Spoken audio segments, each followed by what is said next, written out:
Okay. What is going on? LBHT Crew B. What is going on? What is it now? 29 days to the draft. Just counting them down. You know, Carolina, they already killed it in free agency. Waiting for them to kill it in the draft too, and then take their rightful place atop the NFC South. It's kind of I don't want to say an uneventful offseason, but I mean, we were taking it in stages and being very efficient about it. So nothing uneventful about the offseason. You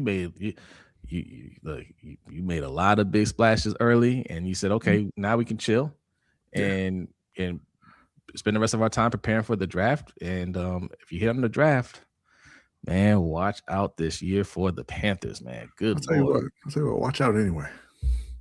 Okay. Yeah, well, yeah. I mean, look, you saw what they did last year with I mean, I don't say little. They had some talent, but there were glaring holes. Yeah, there are glaring holes, but they still fought. But they filled some of those holes already. So they're gonna be that much better next year. So no, I'm with you on that. And listen, the Ravens still, if they make the right moves, watch out for them too. Listen, we've been talking a lot about the things that they need, and me and Hendo have expressed our skepticism about what will get done this year. But as you said before, right? You shouldn't expect to win a Super Bowl the first year with this coaching staff anyway, right? Yeah. Give them a year or two to implement their system and anything like that. So it's not the end of the world if they don't get all the pieces for a Super Bowl run now. Could they do it? Yes, because you have Lamar Jackson, but if they don't, that's okay. I just want to make sure that they're protecting this guy, right? Show an effort on that side, and then go over to the defensive side, which I think is fine already, to be honest. But we'll get into that. So we're going to talk about that, obviously. Zay Flowers wants Jaxon Smith-Njigba money. We discussed that a little bit this morning. Should he get it? We'll discuss. All right. Also, we talked about all the hits and misses of Eric DaCosta's draft picks over the course of his run as the GM so far. We're going to go over that too, and kind of discuss whether he's been successful or not, and what determines successful. All right, there's different ways to break that down. I got a conspiracy theory about Maxx Crosby, the Baltimore Ravens, and the Dallas Cowboys. All right, we're gonna break that down as well, and we got some media beef, some mainstream media beef to discuss. All right, so we're gonna get into that. There's a lot to discuss in the overtime show. My God, I teased it earlier. All right, the quadruple amputee cornhole champion killer. Just let that sink in. Hey, that's a Mad Lib sentence that you just that's not a real thing. And we also want to hit on briefly Kevin Durant moving past Michael Jordan in the all-time NBA scoring list. But yeah, I think it's let's get it going. All right, let's give a couple of shouts first, man. Pay the Bills is here. What's up, Pay the Bills? Salute. We got Urban. Salute, Urban says, yo, what up, LBHT crew and chat? What up, Urban? Just Aloe Salute says, I hope everyone is having a great week, and I'm beyond tired of hearing about Bateman's potential. Get him gone. That's not nice.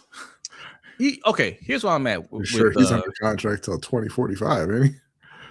I think this year, because it's a brand new coaching staff, everybody can stay where they're at, and we evaluate. You know what I mean? Except the O-line, like you don't like get it right. But everybody else, and that doesn't mean don't add talent. I'm just saying the people that they've pretty much cut and let go, like they're gone. We don't have to make any more cuts. Let's see what Bateman can do. Right, with the opportunities he gets, doesn't mean he gets to stay in his number 2 role. I'm saying with the opportunities he gets, let's see what he can do. Yeah. All right. JR, what's good? Luke K salute says I thought Duvernay was wide receiver 1 back in the day before I found out which spots they were drafted. 8 million Cope is just that Cope. Hoping a first rounder isn't bad. Mm-hmm. Yeah, I remember the Duvernay hype. Duvernay and James Prochet used to have those discussions on here. Duvernay has carved out a nice career for himself as well. I'll say this though, there were times where Duvernay showed flashes. He's like, oh well, he could be a solid starter, right? We thought that, but he did carve out a nice little career for himself as a special teamer, and ain't nothing wrong with that. No, ain't nothing wrong with that. All pro special teamer. Yes, it is what it is. Salute. Who else we got in here? Stretch. What's going on? Appreciate you coming through. Zico Kage. Salute. We got Chaos in here. Salute. Suge Knight 323-1323 over on Twitter says, yo fam, your nephew is out here doing his best Mayweather impression. I heard. You know what? And you know, he gets a pass because he defended himself. He didn't start the fight. Okay. But he finishes it.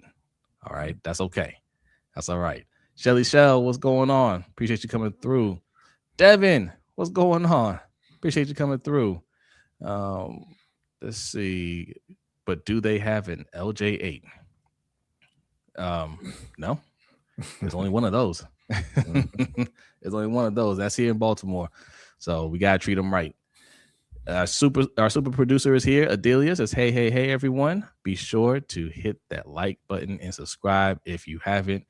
$ LBHTShow if you want to send a cash app. Yes. Whenever you see Microphone Man dancing on the screen, that's when somebody sends in a cash app. That's how we do it. All right. Super chats are also welcomed as well. Also, if you want to sign up for our Patreon, patreon.com/LBHTShow, the pin link that you see in the chat box will take you there. Only $5. $10 will get you a little bit more, get you a little coin. All right. But well worth the price of admission. That's where you can find our overtime show at. All right. Yeah. Thank you to our newest patron, Tyrone. Thank you very much. Oh, Tyrone, you know what? Tyrone, you also get one of these as well.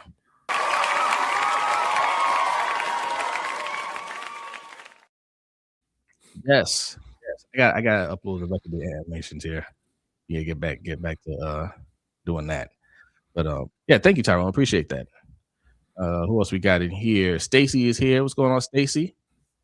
We got Killer Cam in the house as Ola Jose and Mucho Brodny. Nice to meet you, Cam. Yeah. Purple Ranger, salute. Muhammad, what's good? And I think we got everybody so far. All right. As everybody continues to come through. Oh, Team Raimi. I see you, Team Raimi. Salute. All right. Oh, no. My bad. We forgot one special person. Tracy is here. Tracy says, hey, everyone, please like and subscribe if you have not done so yet. Now, Tracy, we can start the show. All right. Oh, and what's up, Jay? Salute. I know that sounded bad. Hi, Jay. Oh yeah, Jay's here too. What's up? That's messed up. Big Woke, what up? Big boy, what up? All right, we're gonna get this show started. But first, we like to start every show with a Black History fact. And B and Okole have a Black History fact for you.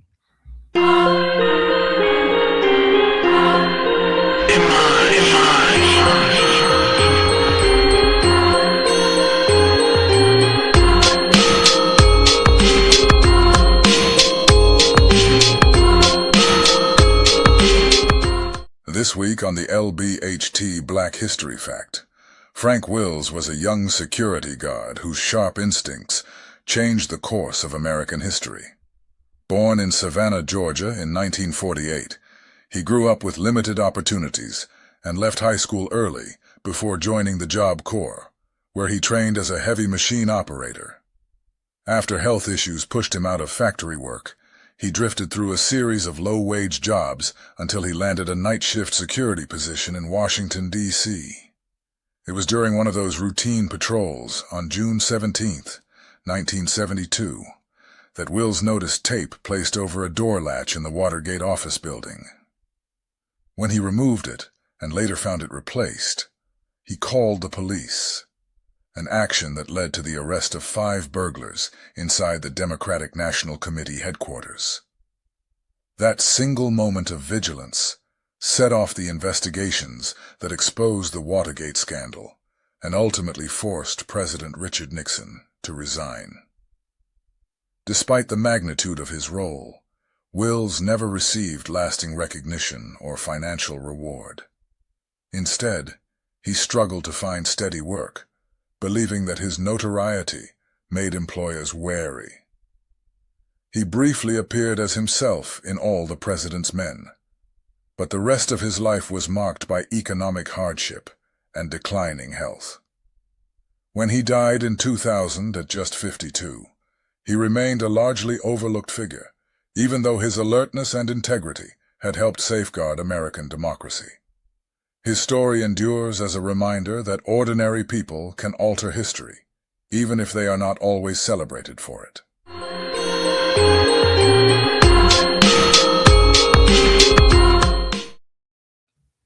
Salute to the Black History Fact. I got a little nervous there because you didn't put the name at the beginning. It just had a bunch of X's. Yeah, I don't know. I messed up on that. We did get a Cash App salute from JR15. Thank you very much. Hey, appreciate you. Cash App. Appreciate that. Appreciate you, JR. And you get one of these.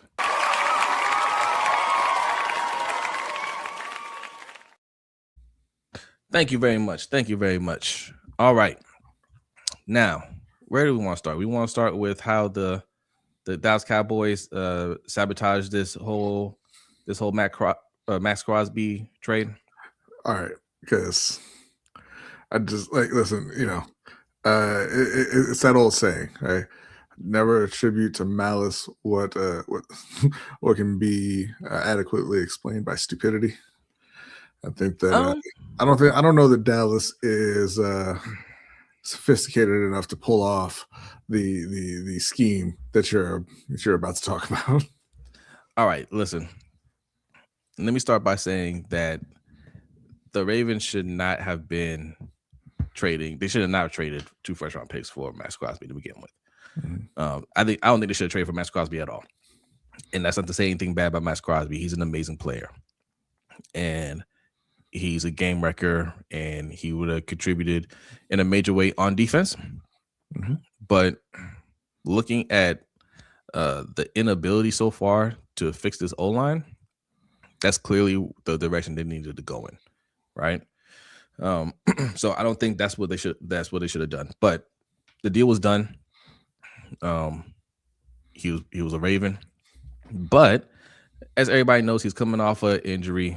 A knee injury. He had surgery, and there's some questions about his health.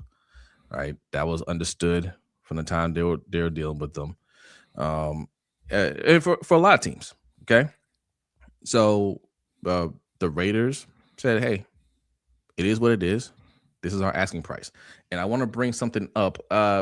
Delia, I think it is the first one I put on there, the one that says trending. Yes. So this is initially what the Cowboys offered the Raiders. It said Cowboys reportedly made 3 different trade offers to acquire the Raiders defensive end Maxx Crosby. 3 offers weren't enough for Vegas. Then the fall through trade with Baltimore dilemma occurred. Okay, this is what it is.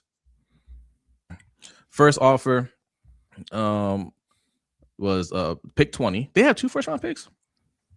I guess. All right, excuse me.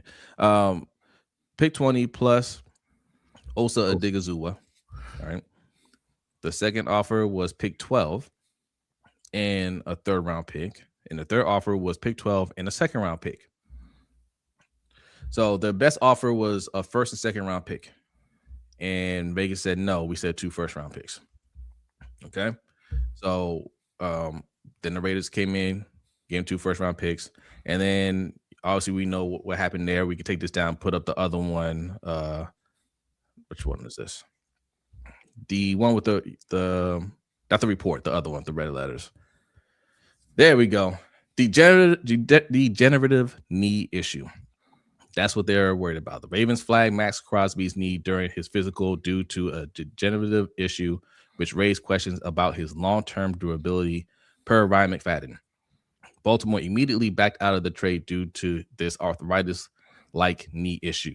Now, you've heard Maxx Crosby give his account of what happened, and you know how he had to fly coach with the rest of us poors, you know, out to DC and then drive out to Baltimore. That is kind of messed up. You can't fly into BWI, you know, but get there, you know, nobody greeted him. They just left the door open. He's walking around the empty hallway saying hello.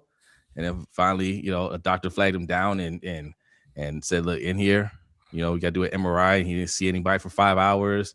Yeah. And then when he finally met somebody, they said, you're going home, right? Something like that. But the doctor that evaluated his knees, the same is the Dallas's doctor.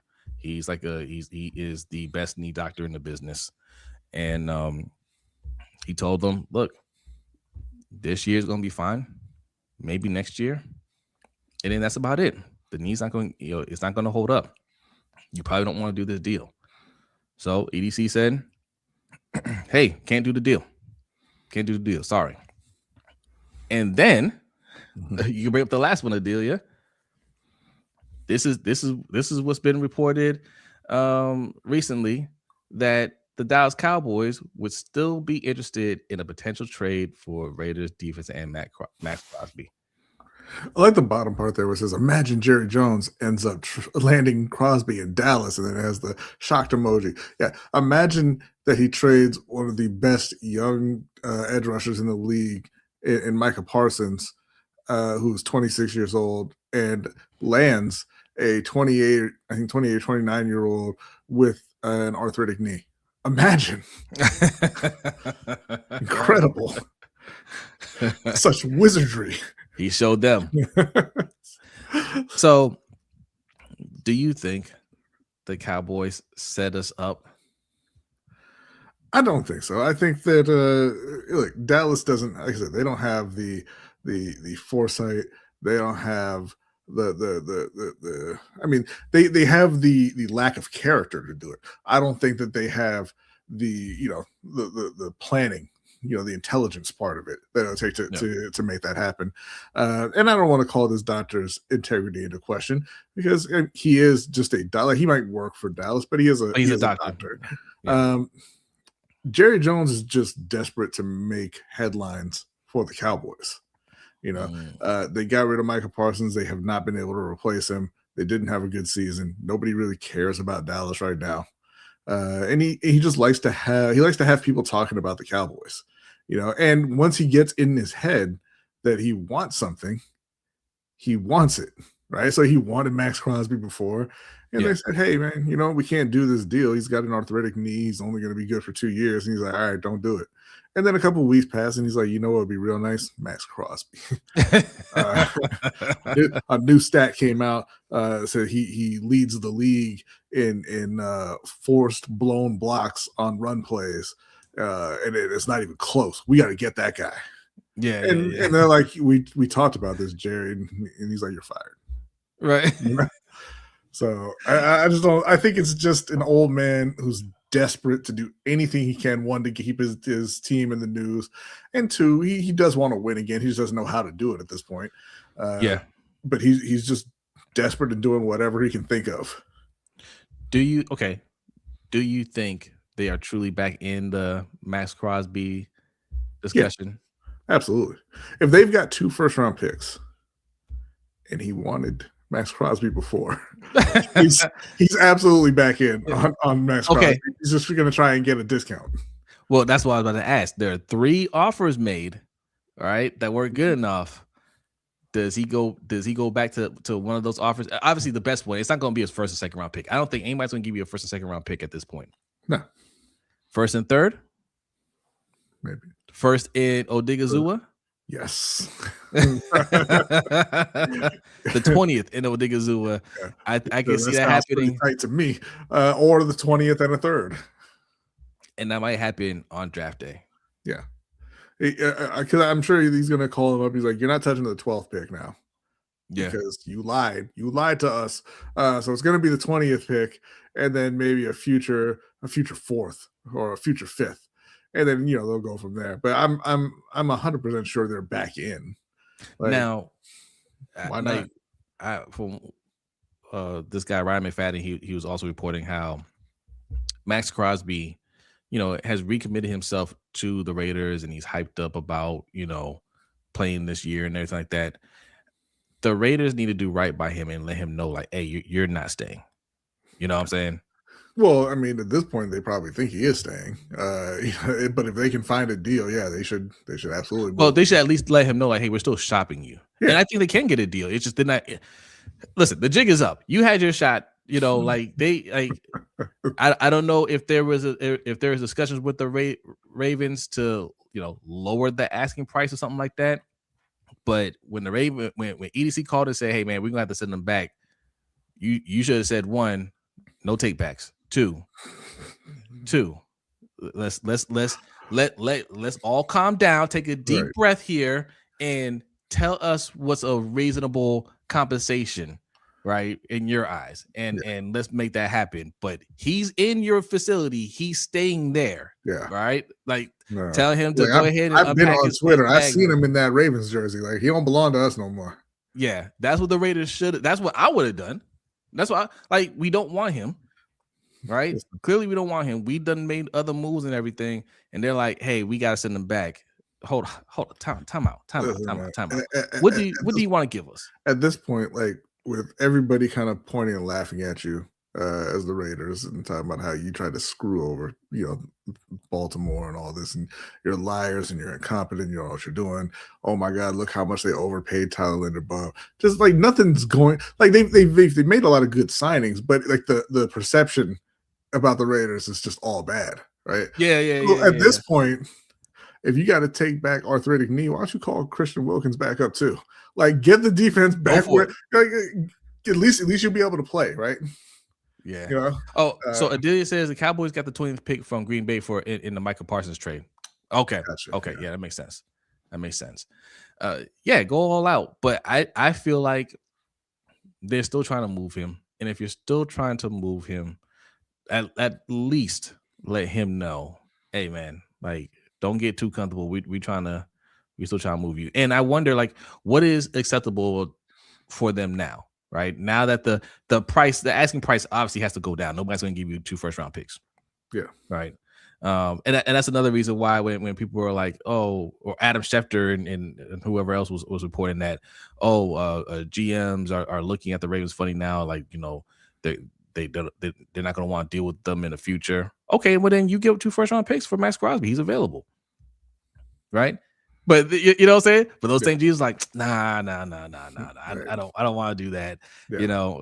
That knee thing is a real thing. That was the issue that they had, and I don't know what's that worth now. Yeah, because it is funny. Because yes, obviously the perception is going to be Baltimore just got cold feet because they've done it multiple times before. Yes, with free agent signings.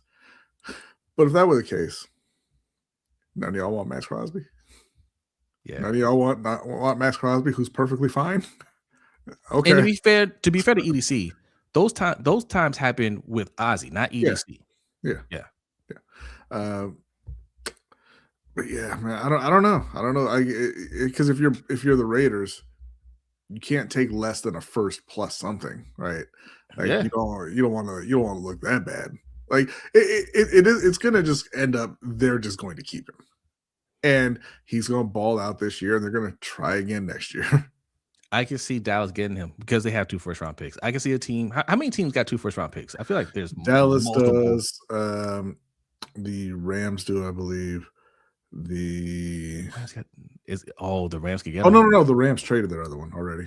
Okay. I forgot they traded it to the Chiefs so the Chiefs do. Oh, that's right. Yeah, the Rams will give the other first round. They don't care. Go ahead. That's pretty high. That's pretty high. They're not gonna. Yeah, because they have Atlanta's first round pick. Oh yeah. So, okay. That worked out just incredibly well for Atlanta, that trade. But the Rams still could do it. They may not care. Yeah. They might say, all right, here, we'll give you 1 first-round pick. It's a higher pick. You get the first-round pick. You send us Maxx Crosby, we'll call it a day. I think he gets moved. Kwame, what's going on? Says, how would they explain someone with a degenerative knee issue? How would who explain? Explain to who? Like we all know what it is. Explain signing someone. Oh, got you. Because you signed them to a 2-year deal. Say, hey, whatever happens after that happens, or you sign into an incentive-laden deal. Like Carolina just signed Rasheed Walker, who was thought to be the top left tackle in free agency. And we know that left tackles make a ton of money. And this dude is 26 years old. He was the top left tackle. They signed him to a 1-year, $4 million deal because of injury concerns. Yeah. Right. And there's incentives there. But, he wasn't getting the offers that he wanted. So they gave him an incentive-laden deal. And he took a 1-year deal to try to, prove he's healthy and then get paid next season. So, I mean, you can do the same thing with Maxx Crosby. Nobody's saying that he's going to go out there and turn into Coney Ely next year. Shout out to Coney Ely. Okay, Money Mike says Chiefs have 2 first-round picks. Yeah. Okay. What up, E? E says that knee is square tire moving 9 miles per hour. We good.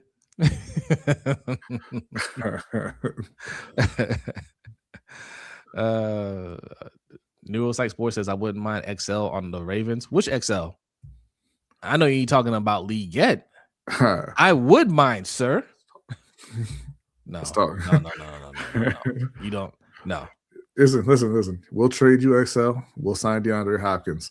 That makes everybody happy. Hard pass. Listen, he'll ball out for y'all. Sometimes players just need that. They need that message sent. They need to say, hey, you know what? You're done. Right. And then it gets him out of the comfort zone. It kind of shocks the system. He's like, oh, man, I was a first-round pick. I thought I was going to do this, and that. And they got rid of me before the end of my rookie deal. I better lock in. And then all of a sudden he's dropping passes in Baltimore. No. Oh, look, Ashley and Imani creeped up in here while we were talking. What's going on, y'all? Ashley says nobody wants Freaky Wilkins. hey, 26 teams have contacted him according to definitely not his agent. Imani says he was excited. He kept posting the harbor and eating crab cakes on IG. I kind of feel bad. Yeah, I do. But it is what it is, man. It is what it is. I definitely understand backing out on that. I just thought it was funny you say he's all recommitted to the Raiders. Yeah, I guess so, because he thought he was going to upgrade in his relationship, and he got rejected, and he had to go back home. Yeah, you're all in now. Well, it's a psychological thing as a player. I mean, first you got rehab. I'm sure it sucked. Yeah, I'm sure it sucked, and you're thinking you're going to a whole new place. You're getting ready to move, and you're excited about the new opportunity. And on day one, where you're about to meet everybody, they're like, "Yeah, turn back around, go home." Cleared that facility. They're like, nobody talked to Max. Yeah. like the man was contagious. Yeah. Like that. I mean, that's a lot to take in. And then you gotta deal with the fact that you're back in Vegas.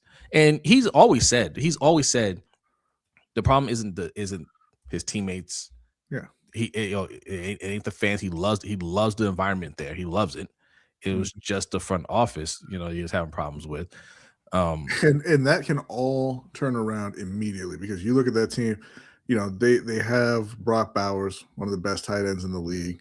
They have Ashton Genty, who, he didn't put up fantastic numbers, but you saw the exact reason why. Now you've signed Tyler Linderbaum to help fix that O-line. If you, continue to hit that O-line in the draft and maybe sign some more guys in free agency, and you're drafting a new quarterback at number 1, and if he can play, they can turn that around immediately. Yeah. All right. Adelia gave us the list of teams that have first-round picks, 2 first-round picks: Jets, Browns, Chiefs, Cowboys, and Dolphins. Yikes. Could the Browns Maxx Crosby and Myles Garrett? If I'm Kansas City, I'm making the call. I'm trading that lower first-round pick. And I'm like, we're all in right now. Like, it's win time. What if the Browns did it? What if they traded a first round pick? Yeah, man. If the Browns did it, and they put him next to Myles Garrett, that's got to bump them up to like 5 wins. I mean, I was going to give them 7. Yeah. I mean, but you know what? It'll be 7 wins on their backs. Yeah, well, right on the strength of them. Yeah. That. Imagine having Maxx Crosby and Myles Garrett as your edge rushers and still being projected last in your division. That's amazing. But I would love to see it because that would just drive home our point that defense, in fact, does not win championships. You have 2 of the best edge rushers in the league, and you're still not projected to make it to the playoffs. What does that say? You need a lot more than just edge rushers, right? Listen, and give 2 first-round picks for. And listen, I don't have anything. Nothing against Shedeur. I hope he pans out and he plays well and everything. But why haven't you called Kyler Murray? Oh well, why didn't you? I should say not why didn't you call Kyler Murray? I am kind of I'm intrigued by this. I want to see what Todd Monken does with Shedeur. Yeah. Well. Is he going to be enough of that with Lamar? Well, is he going to be starting or is it going to be Deshaun Watson? He's still on the contract. They still owe him every penny of that contract. He has to play, right? If there were ever a time, and listen, I'm not advocating this, but if there were ever a time for some soccer style off the field antics in the U.S., it would be right now in Cleveland with Deshaun Watson. You mean like PSG style? I mean, like one day he's our quarterback, fully guaranteed, and next day, oh man, what happened to Deshaun? I don't know. If ever. It would be right now. Yeah. But yeah, I'm intrigued over there to see what Tom Monken will do with Shedeur Sanders, right? And if Shedeur grows and becomes a franchise QB, he has the tools, So we'll find out. But yes, listen, is there a possibility the Ravens are still in on Maxx Crosby? If the Raiders say, all right, man, look, a first next year, give us like a second or third this year or something like that. No. That whole we were going to pair Max and Trey, that was not true. That was never true. Okay. All right. Let's move on with more Ravens. Okay. This is involved. Well, this involves Jaxon Smith-Njigba. As you guys know, he has been extended. What's his new deal? I forget the overall deal, but I have it right here. 42 a year. Yes. 4-year, $168.6 million contract extension. The deal averages $42.15 million a year, like you just said. Yes. Highest paid wide receiver in NFL history to date. And there was a report, or at least a tweet. There's rumors that Zay Flowers says, "Yeah, that sounds about right. I want that contract." So, how do you feel? I love Zay. Well, okay, let me ask you. Right. So Zay Flowers and Jaxon Smith-Njigba got drafted in the same year. So Zay Flowers is and up till this season, he had more catches, yards, and touchdowns, or catches and yards than Jaxon Smith-Njigba. Yes. So crazy, right? So Zay says my deal needs to be comparable to that. Do you pay that? So if he has another season like he did this year, similar season. This year he had 1,200 yards. I think he only had like 3 touchdowns. I would expect with Declan, I would hope that the offensive production would go up and he would score more touchdowns. If he has another, 1,200 yard plus season and he's scoring more touchdowns, yeah. I mean, listen, he at that point he will have had 4 straight 1,000-yard seasons or 3 straight 1,000-yard seasons. He's the best wide receiver you've ever drafted in Baltimore. Yep. He's very young still. Yeah, I'm gonna pay him. And the thing is, like we always talk about, it might feel uncomfortable at the time. But contracts like that, they only feel uncomfortable for a year because other people are going to get signed, and then it's going to look like a bargain. Yeah. Adelia says, I don't know why anyone played in that flag football game if they're under an NFL contract. Yes. And we'll talk about that later. It was interesting because it's like, why didn't you do that in the Pro Bowl? But that's we're going to discuss that, the flag football versus NFL thing. There's some debate about that on Twitter about NFL players not being able to hang with the flag football players. But all right, we'll hold that thought. We'll get to that. I'm interested to see what you guys say about that. Kelvin says 1,510 touchdowns would feed families. Specifically the Flowers family. We did get a super chat. Pay Zay before Puka really breaks the receiver market wide open. Thank you very much, JR. Puka might not be breaking anything wide open if you see the way he gets down off the field. Allegedly. Listen. I like Puka Nacua. This is the second time that he's been in the anti-Semitic waters. So you need to calm down with that. But I don't know if you saw the picture of the alleged bite. I mean, my man looked like he belonged on Shark Week. Yeah, that's why I was just like wild. That looks too symmetrical. He was wide open coming in for that bite. Okay. I don't know. But Puka wild. Puka's wild. Let's see. I've seen videos of him just absolutely wasted walking around. Well, hold on. That's gonna be court public opinion, but that's gonna be court public opinion. Or around that time, we'll discuss that. But we'll see. We'll see about that. I don't know, but yes, Puka Nacua, and there's gonna be some other wide receivers that come up for this. This is how it works. This is how it works, right? When it's time to get paid, you have to pay the asking price. Somebody's going to pay it. Like, players aren't asking for something that's just ridiculous now, right?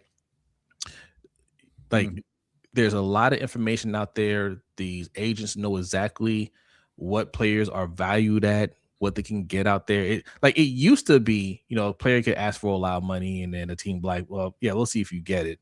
And sometimes they get it, sometimes they don't get it, and they have to take a lower deal. That doesn't really happen that way anymore. Right. When a player says, this is what I want, it's because they know they can get it somewhere. Yeah. So you have to say, all right, man, like, I wasn't expecting that, but that's the going rate. And if I want a player of this caliber, that's what I'm going to have to pay. And man, Zay Flowers is very good. He's young. I want to get him going into his prime. Allegedly, teeth marks can't be disputed. Hey, whose teeth marks were those? Kwame? Right. Did you do it? Were those your teeth marks? There's a whole lot of stuff. Like, teeth marks. A lot of. I don't want to get into a whole thing, but DNA evidence has been disputed. Like, you telling me that they couldn't fake some teeth marks? Yeah. But it looks bad. But it looks real bad. We'll see.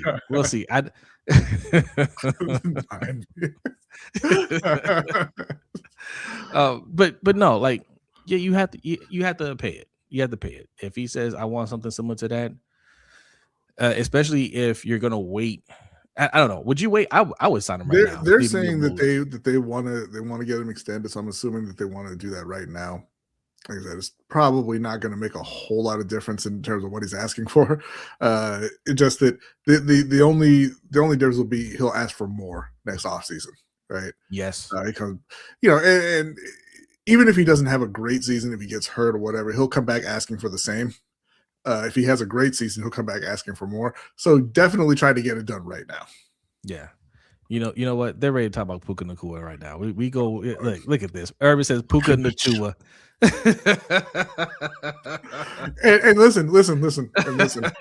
I know that y'all aren't going to want to hear this. but John Harbaugh proven right once again. Okay, you want that guy on your team? Going out there chewing up the ladies? That's what you want? Well, John Harbaugh said he was trying to get him. John Harbaugh didn't, though. You listen. He was overruled. You mean EDC listen, was right again? Listen. You weren't trying to get someone who went in the 5th round if you did not get them. You weren't trying. No, you weren't trying. Especially when you had 27 5th-round picks.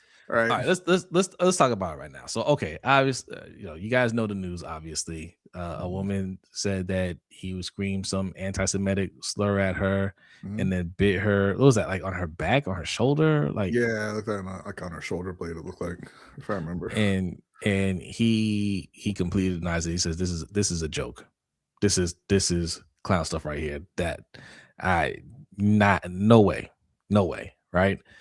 But she took the picture. But listen, I mean, is it real? Is it his teeth marks? Like that's the thing that's in question here. And listen, the other anti-Semitic thing that B was talking about was some streamer or something like that, asked him to throw up some anti-Semitic sign, and he did it, but he didn't, like he said he didn't know what that meant. And I could believe that. He's young, you know what I'm saying? And he just stream say, hey, do this sign. I don't know what the sign was. I don't know. I don't know. Yep. But he did it in a little video, and I could see him thinking, hey, I'm just doing something cool, whatever, just to shout out the streamer, and then kind of find out, oh, this is something really bad. My bad, right? But this is another accusation of you saying something. Is it that you're anti-Semitic, or is it this person knows about the incident from before and is trying to use that against you, and I don't know, get somebody to bite her. I don't know. Those don't even look like human. It's a perfect circle. It's like 180 degree mouth. Yeah, like, you can't open your mouth like that, bro. Yeah, I don't know. Like, I'm not any kind of expert. Obviously, you got to wait for things like that to be analyzed by actual experts. But if I'm looking at that, if somebody just showed that to me, I'd be like, you made that with Copilot. Like, that's not a real mouth. Jerry said Puka took the wrong message from watching Sinners. Don't bite people. I'll say it again. I said it before. I'll say it again. You are for lifetime in making vampire movies that don't make me want to be a vampire. The vampires were having a lot of fun. They were. All they was doing was dancing and playing music. That's it. Yes. So why isn't his lawyer denying it? Have you heard from the lawyer? I'm asking. I haven't seen a statement from the lawyer. I saw something where it was saying that he denied it. I have to pull that up, but I haven't seen anything from his lawyer. But if his lawyer didn't deny it, I would fire him, because even if he did do it, it's the lawyer's job to deny it, right? That's your first job. He called it horseplay, is what. Yeah, but that's denied. He didn't say that he yelled an anti-Semitic slur at her and then bit her without consent, though. Like that's a different thing than horseplay. So just looking at the article here on TMZ. The alleged victim, in an application for a temporary restraining order, lays out what she claims happened on December 31st, 2025, after a group outing in Century City. The woman says the night got off to a rocky start after the 24-year-old allegedly said, "F all the Jews." Why was that the start and not the end, if he said that? Like, right. You're going out with him and he says, "F all the Jews," and you're like, that was messed up. Let's go to dinner. No, I don't like that. Right. During dinner, which distressed her. Unfortunately, the woman says the remark was just the first act in what became an escalating course of rude or vulgar, threatening, violent, and harassing conduct by Nacua. After eating, the woman says she and her friend, along with Puka and others, got into a Sprinter van when he became, quote, touchy-feely. She says Puka, out of nowhere, quote, dropped his head into her girlfriend's lap and crotch area and bit her thumb so forcefully that she screamed in acute pain before turning to her and biting her left shoulder and breaking skin, leaving a circular imprint of his teeth. Sheesh. Sounds bad. Sounds very bad. But again, I can't. I need to see a dramatic recreation of how you leave a bite mark like that. I don't. But here's a question though.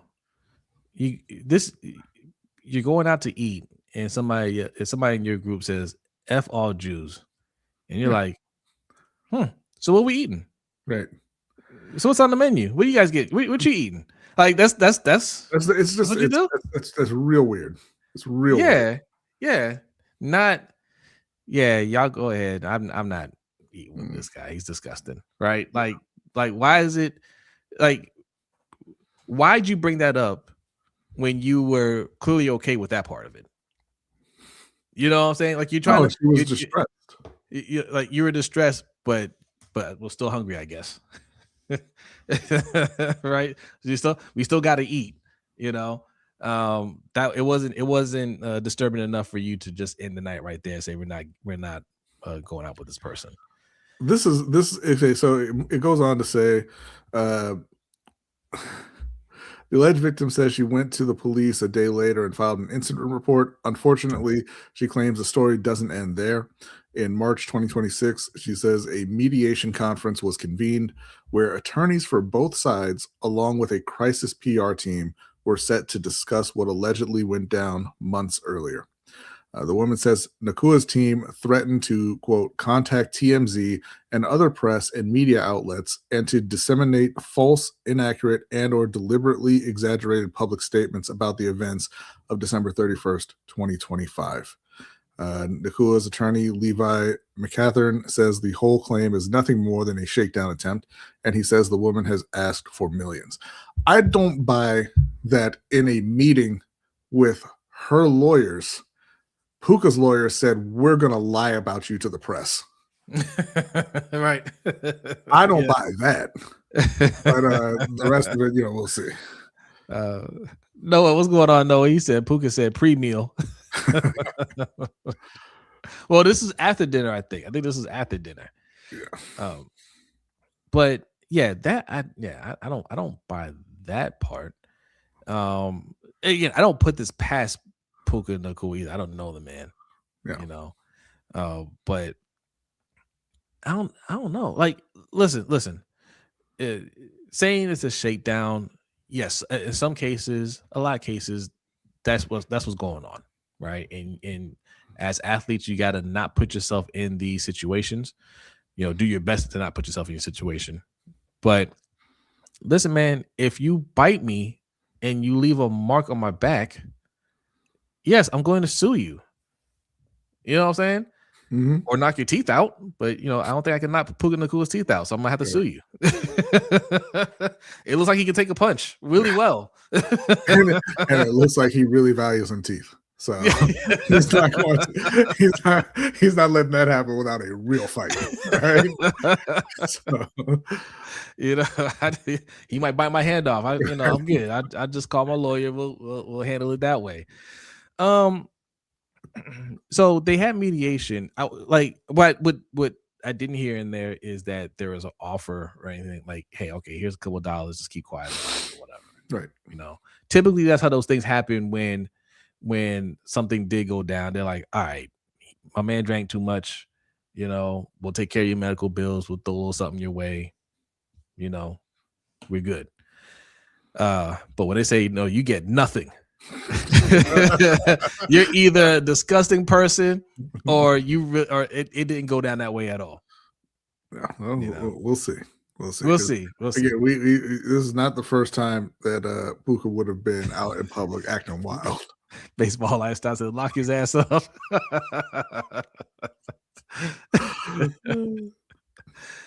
Man, Am said, I don't trust people named Puka. Wow. Well, listen, I get you, Am, if this is the only person named Puka you know. Yeah. He's not exhibiting great behavior right now. And you know what? We got to see what the Rams do too. I've seen a lot of mock drafts of them taking Mekhi Lemon, but they also have Devontae Adams, so maybe it's a Devontae replacement, or maybe it's a replacement for Wild Boy Puka.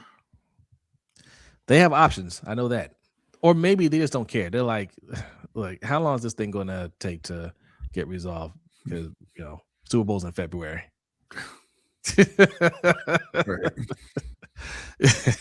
Teams that are trying to win, they like that's I really think that the NFL, this is just kind of a little off the rail here, but I think the NFL should really look at these things on a case-by-case basis. And if you're on a team like the Rams, and you get suspended, say your suspension starts in the playoffs. I know you don't care about the regular season. So, if you're on a team that can win it, you're missing wild card and divisional weekends. I bet you Puka will stay in line then. So Slicer, what's going on? It says Ravens have never been a heavy passing scheme team. Reason being why most receivers in their prime will come here unless they're way past their prime. No, I think it's just because we don't offer the money. Like when have the Ravens ever gone after a top receiver except for Anquan Bolden? They got him and he was fine. He loved Baltimore.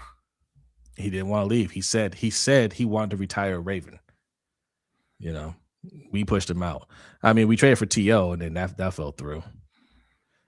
But yeah, we typically don't make those moves. And no, they haven't historically been a pass heavy team, but we don't know what this team's going to be this year. I know Declan Doyle talked about, his desire to really, light up the scoreboard. And that depends on how far you go back anyway, because Vinny was lighting it up with Michael Jackson out there. The Marcha years. Yeah. So yes. I hear what you're saying. But that doesn't mean just because we're not a pass heavy team doesn't mean you don't get talent. Yeah. So I don't care if we gotta pay Zay Flowers that kind of money and he's not getting us 1,500 yards. Like I want that type of talent on the team. And hey, Declan just came from another team that was never a pass heavy team in Chicago. And they passing it now. Oh, facts. I am curious to see what kind of offense he runs there. Is it going to look similar to Ben Johnson's offense or Sean Payton's offense? Because that's who he came up under, right? Mm-hmm. Both offenses put up points. You know what I mean? Yeah. And y'all listen to Adelia. There's 140 people in here. Appreciate y'all. Hit that like button. And only 68 likes? Yeah, get the likes up, please. And thank you. Also hit the subscribe on this channel. We appreciate that. Thank you. John didn't like players challenging him. That's the problem, JR. John Harbaugh did not like strong opinions here, and all that means by default can't have any top wide receivers here because most of them are divas, and he can't deal with diva attitudes. That's what it is, which is why I don't think Malik Neighbors is staying with the Giants. He'll be there the first year, but as he starts to ramp up, I think he'll be gone. Yeah, we did Anquan dirty. You're right. Kai. Ravens definitely going to trade Zay if he goes off this season. See, and here's my problem with this. This is a fair statement. This is a fair assessment, right? That the Ravens are too cheap to pay anybody on offense. But that's the problem. Yeah. This is why we're critical of this organization. This is why we're critical of EDC. And this is why, a lot of times, 20% of y'all, we did the poll, 20% of y'all think we're negative, right? Because we call the stuff out. And look, we trade Zay Flowers because you don't want to pay him. Who are we going to get that's better than Zay Flowers? Right? I know because the answer is always we're going to draft somebody. Yeah. Right. Well, we're going to draft Vega in the first round. We're going to draft Carnell Tate in the first round. We can get Ruben Bain in the first round. There's always the answer is always the draft. It's always the draft, right? Yeah. And I said it this morning. Okay, let's say they go wide receiver in the first round. Let's say they get Cardinal Tate. Cardinal Tate looks like a beast. One, why wouldn't you want Zay Flowers and Cardinal Tate on the same team? Mm-hmm. Two, as of right now, I wouldn't say Cardinal Tate is better than Zay Flowers. I said no wide receiver in the draft is better than Zay Flowers. There are a couple wide receivers that had the potential to be better than Zay Flowers, but that position is a volatile position, and there have been wide receivers that we thought were going to be legends that, in fact, were not. Yeah, a perfect example was Laquan Treadwell, who I thought was going to be one of the greatest wide receivers of all time. Okay.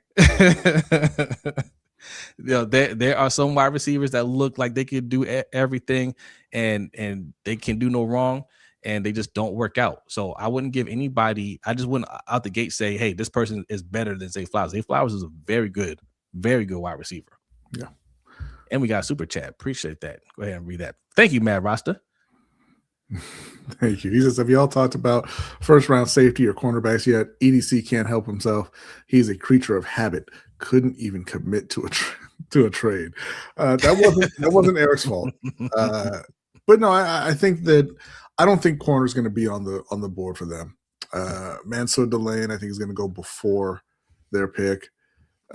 Caleb Downs, I think, is going to go before their pick. I don't think they'll take the safety out of Oregon. Listen. I don't even want to discuss that. You better not draft a safety. You better not draft a safety after you drafted Kyle Hamilton and Malachi Starks in the first round. But no, I don't think that they're looking that way in the first round. If they're not going O-line in the first or wide receiver, I think that they're going to try to go edge or possibly interior D-line, depending on who's there. Nikki Ban salute says, I'll say it again, trade for Marvin Harrison Jr. I would love that. Yeah, look, obviously you call and try to make that happen, but I think that, they had their crisis with him and then he kind of rebounded towards the end of the season. I don't think they're interested in moving him anymore, if they ever were. But you ask. J.R. says, traded away Hollywood, drafted Bateman. Didn't work out too well. Facts. Yeah, that's facts. Thank you for that super chat. Thank you very much. Let's get a couple more people.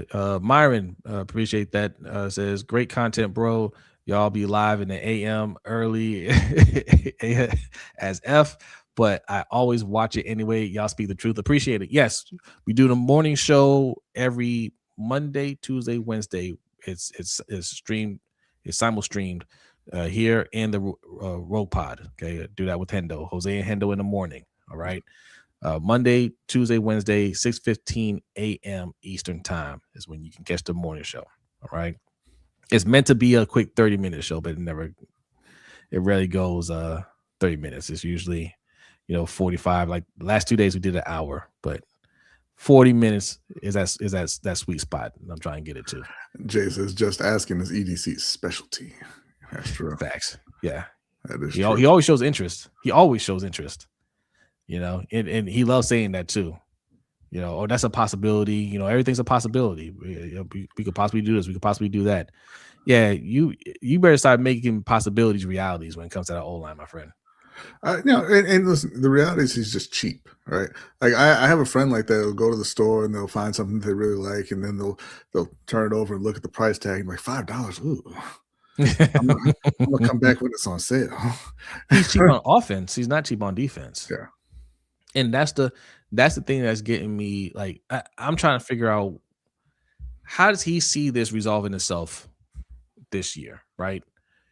You have an ultimatum from your owner that the team needs to be fixed. And one of the things that he pointed out in a press conference after he fired your best friend was O-line did not live up to expectation. Mm-hmm. Right?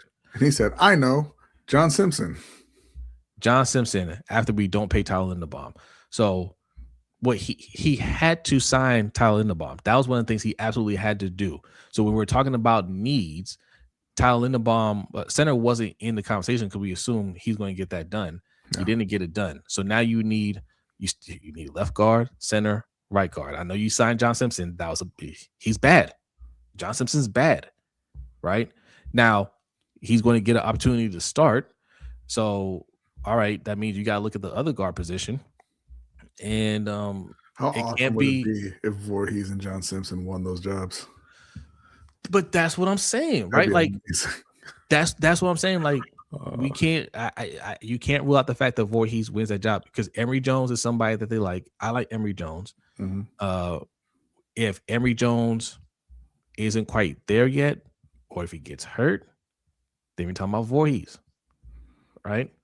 And we don't know who the center is going to be. They do Corey Bullock, right? We signed Corey Bullock, who plays 0 snaps at center.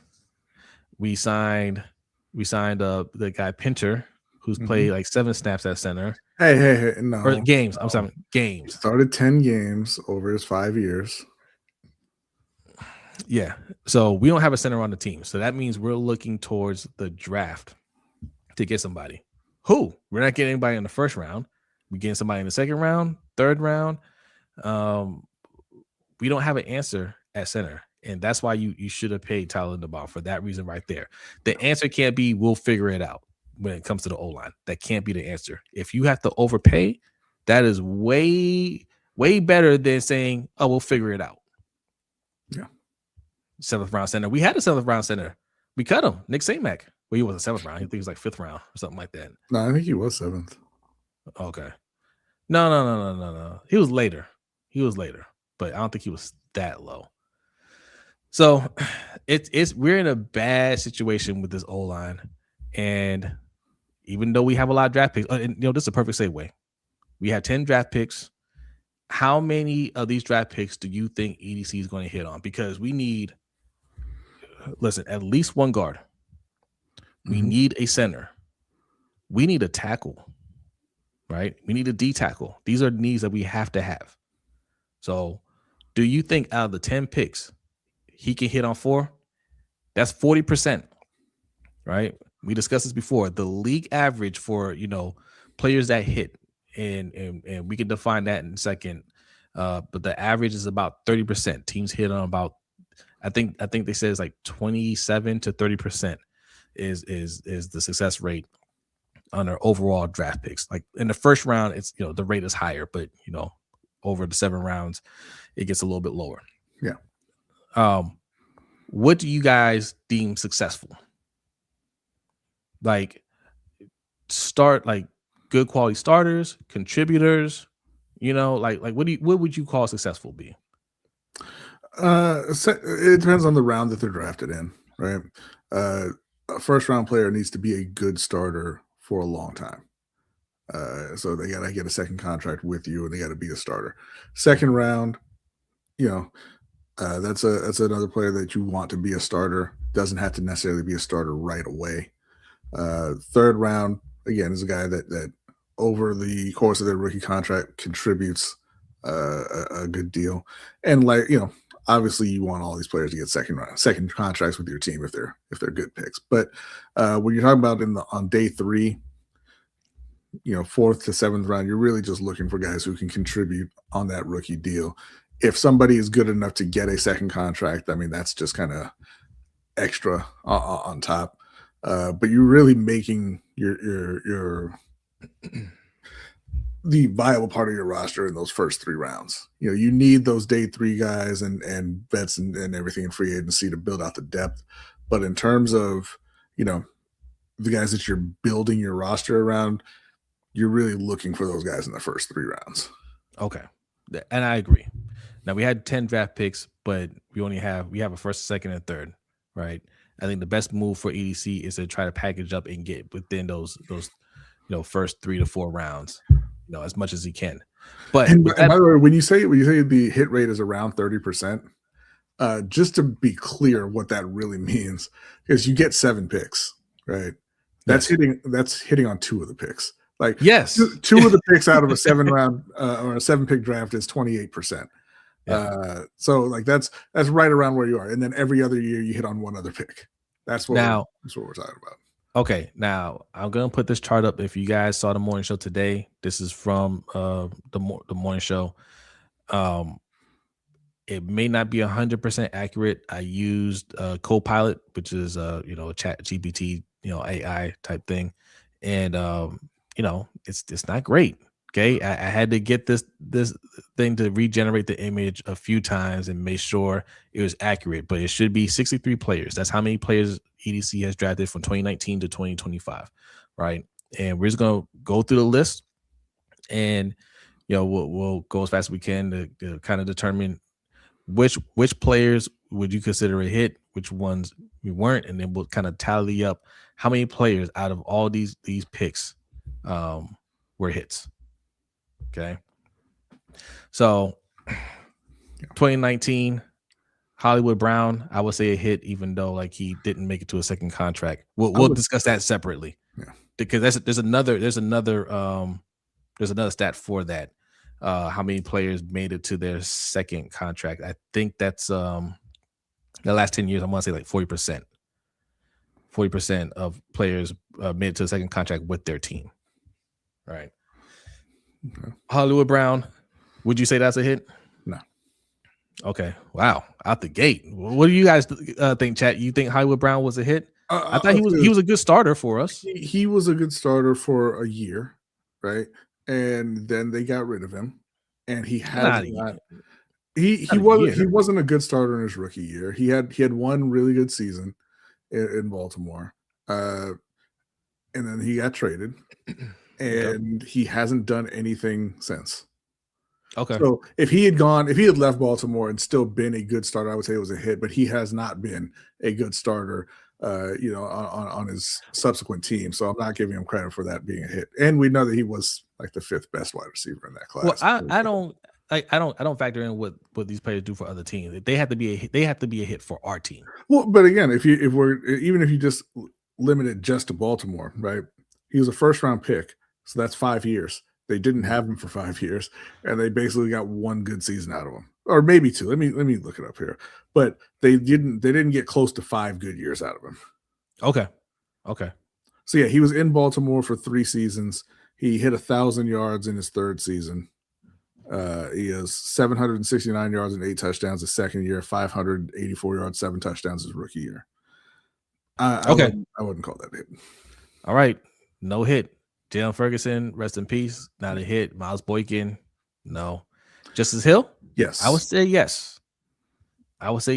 Because he was a 4th round pick, I believe. Yeah. And he's been a good contributor. Ben Powers, no. Even though I think Ben Powers is a solid player now, but like we only got 1 year production out of him. So yeah, but that's where this gets tricky, right? Because I think in where he was drafted, which was in the 4th round, that's a good pick in the 4th round. But yeah, you didn't get anything out of him. Yeah. So I don't like. They could go on to be great somewhere else. That doesn't matter. If we didn't get that production out of them, that wasn't a hit for us. Yeah. So Ben Powers, it's no for the rest of this. Yes, the rest of that, no. All right. So we got one Justice Hill out of 2019. All right. 2020, Patrick Queen. Yes. Okay. I would say yes. J.K. Dobbins. That's a tough one. I would say yes. Injuries really took him out, but when he played, man, good Lord, he was nice. Mm-hmm. I would say yes.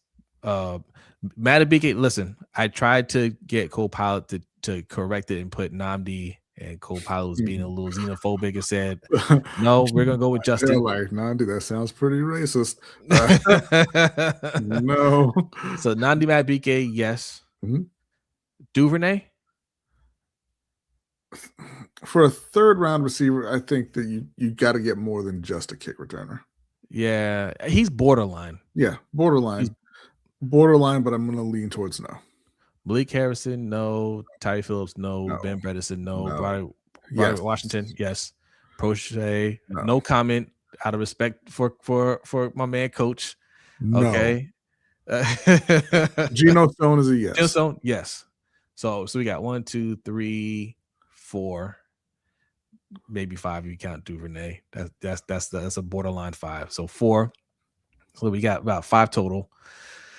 2021, Rashad Bateman. No. Owe. Yes. Ben Cleveland, no. Brandon Stevens, I would say yes. You say no? I'm not saying yes. I'll say yes for Brandon Stevens. I say yes for Brandon Stevens. I think he played well for us. Tylan Wallace, yes. Yeah. I just don't feel like he contributed enough. I think he's a very good special teamer for us. All right. But you know what? Okay. I get listen, because I had this argument with Hendo earlier. He said, yes, he was a good special teamer, but how good was our special teams? and again, he literally won a game for us, though. Yeah, that one time. And he had a total of 300 receiving yards over 5 years. Okay. All right. No, that's enough. All right. So, all right, we can't count it. Danity, what's going on, Danity? Good to see you, says Brodny. Way more harsh than Jose and Hendo were this morning. Hendo was pretty harsh. Hendo was pretty harsh.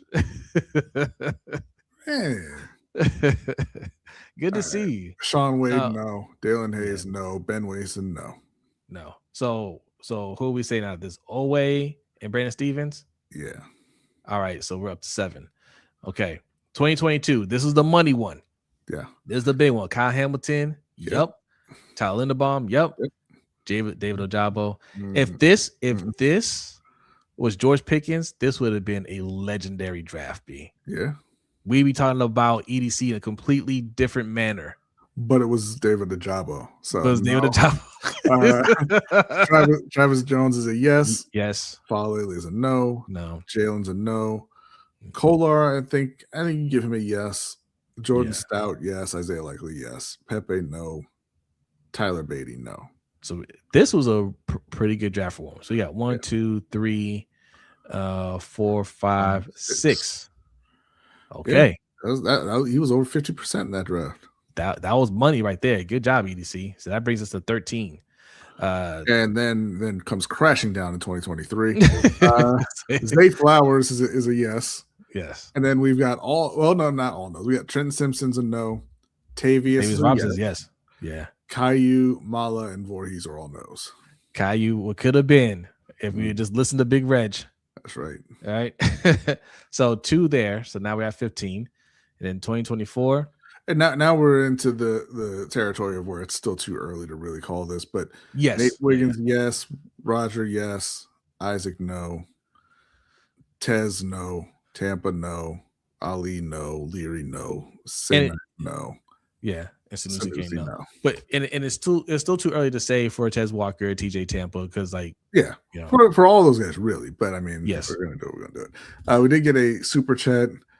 Pay the bills as Bateman, no, but Brandon Stevens, yes, is diabolical. Brandon Stevens had a great season, and then he had a really bad one. But Rashad Bateman, he showed up and played all right for 1 year, and has been invisible for the rest of his career. Also, Rashad Bateman was a first-round pick versus Brandon Stevens, a third-round pick in a position that he hadn't played before. So yeah. All right. So this last draft had 11 picks? This draft had 9 picks. 2025. I mean, we don't need 2025. Yeah, 2025. We don't need to go over 2025 because, yeah. Right now, the answer is pretty much no for all of them. So how many total was that? It was 7, 8, 9. I guess 9 is where we're at. No, we had 13 before. 13, and we said Wiggins, Rosengarten. Yes, that's 15. Was it? Total? I don't think it was that many. Hold on, let me go back. Yeah, I think it's like 15. 1, 2. And yes, in 2024, listen, it could be more, but right now I think we have about 15. And we're not going to count the last draft, so we got to subtract 11. So that's 52, right? Doing a little. That is about 28%. 15, 17, 18, 19. Yeah, so 19. Yes. Okay. So 28%. Is close to the league average. Yeah. So you can say, hey, EC did his job, right? But how many of those players got second contracts? Because that's really the thing that kind of, I don't want to say sinks him, but when you look at his best draft, which is 2022, Kyle Hamilton got a second contract. Travis Jones got a second contract. Linderbaum, Kolar, Stout, and Likely all walked this year. That's what hurts him. Yeah. That's what hurts him. Hey, like there's still a chance for Falele to get that second contract, though. Oh, he's still out there, isn't he? He sure is. He sure is. And just like with Puka, just like with Zach Orr, John Harbaugh's going to be proven right on him as well. Somebody said Dellinger is a no. Like, we didn't count I didn't want to count 2025 because they just got drafted. Yeah, and he's gone already. Oh well, you know what, Chaos? The Dellinger is a no. Wait, who's on a 2025 class? Let's see. Starks, Mike Green, Emory Jones, Teddy Buchanan, Carson Vincent, Bilal Kone, Tyler Loop, who was a yes. Loop is a yes. LeJohntay for change. Webster, Aeneas Peoples, Robert Longerbeam, and Garrett Dellinger. Robert Longerbeam is definitely just the like a minor lord in Scotland. But I mean, I guess he can shut down some receivers too. That's a versatile young man. I think so. I think this could also be one of EDC's better drafts. I think Malachi Starks, Mike Green, Emory Jones, Teddy Buchanan, Carson Vincent, and Bilal Kone are all going to play well. I can almost guarantee you that will not happen. Really? Yeah, he's not hitting on 6 picks in a row. Or 7, because then Loop is right after that. Well, I don't know if these are in a row. This is no, that's how they were drafted. Okay. No chance that happens. I don't know, man. We'll see. But listen, the vibes are always good. The optimism is always high when they're first in the building. Yep. Give it another year or two, and that will not be your list. All right, because if we're gonna go by the way they played, you should already be looking at Mike Green a little side eye, right? Like, but it's 1 year, so it's whatever, you know. Yeah, everybody on defense played bad. Yeah, everybody. So we'll see. I think those guys can play. We'll see. All right. So okay. So what do you guys think? So with that being said, I bring all that up because we're talking about, hey, we'll get it in the draft. You know, my man's batting 28%. Yeah. So 28%, you can round it up to 30 out of 10 picks means we will get 3 of these guys right. And almost certainly, and it better be, one of them is going to be the 14th pick. Yeah. Right. So, so where else on your draft board are you hitting? And yes, Adelia, you're absolutely right. Next time I need something like this, ask you and not AI. I have learned my lesson. Boy, did I learn my lesson. Okay. And I let Copilot know too. I said, you're fired. Says the choker loop is not a hit. Is he a choker or is he a strategist? Because John Harbaugh is no longer your coach, and y'all weren't going to win anything in the playoffs anyway. He's not a choker. He's a hero. Is this how we treat our heroes in Baltimore?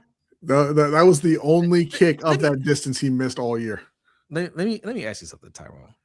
Like, let me ask you something. This is our guy, Tyrone, man. Salute to him.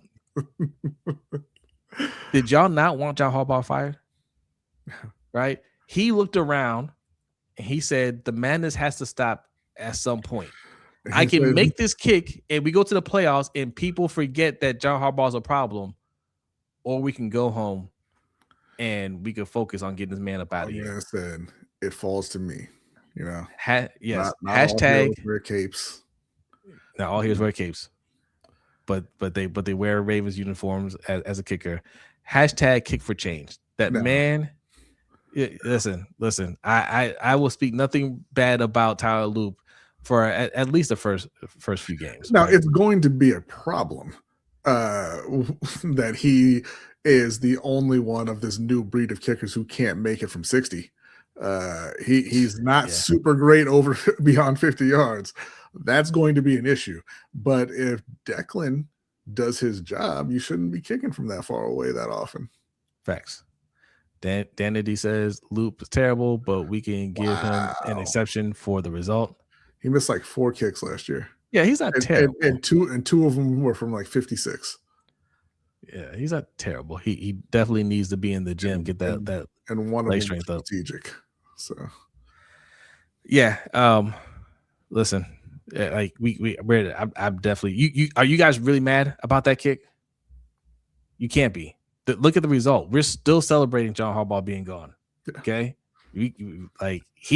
that was because of Luke. Nobody else did that. Luke did that. Like and it's one of those things. Like, I don't like racism and sexism. You know this. But man, I was never happier that people had been harassed at work than when Richardson was forced to sell that team. Sometimes Yeah. good things come out of bad situations. Facts. Excuse me. Now Loop is hitting 70 yards in practice. Yeah, they always hit 70 yards in practice. He's the worst kickoff kicker led in penalties. Yeah, he's got to fix that too, Joey boy. You're right. He don't got to fix that. Get a punter that can kick off. My kicker needs to make field goals. We need a punter too. I just thought about that. Yeah, you sure do. Don't draft him. There are plenty out there. Just pick one up. Don't draft the punter. I bet what's his name from the Raiders is probably still ready to punt. Who? What was his name? The one that got blackballed? Yeah, the black punter. Yeah. Started with an M, I believe. I know you're talking about. I forget. King. I think his last name was King, but Marquise King. Yeah. Yeah. Thank you, Dandy. She says 145 in the chat, but only 106 likes. Okay, that's better than the 60 you gave us earlier. I appreciate that. Get them likes up. Can we get to 120? Yes. Super chat is available. Thank you all for supporting the channel. Cash App, $ LBHT Show. Thank you so much. I appreciate that. Also, the pin link that you see in the chat box will take you to our Patreon, patreon.com/LBHT Show. Also, channel members will get access to the overtime show. That's going to happen after this show. And we tease it at the beginning. This is a real story, okay? A quadruple amputee cornhole champion killer. That's right. You heard it right. And when I say killer, I mean pew pew. He was nice with it. This is another one of those things where I need the dramatization, because he doesn't have any arms, he doesn't have any legs. Now, I don't know how he went for the gun, but he's not quick draw out here, right? Like, once you see him going for the gun, don't you just casually walk away and live? Well, okay. Well, I don't want to give away too many details, but we'll talk about it in the overtime show. The guy couldn't walk away because they were driving. He was driving. Pull over. I know.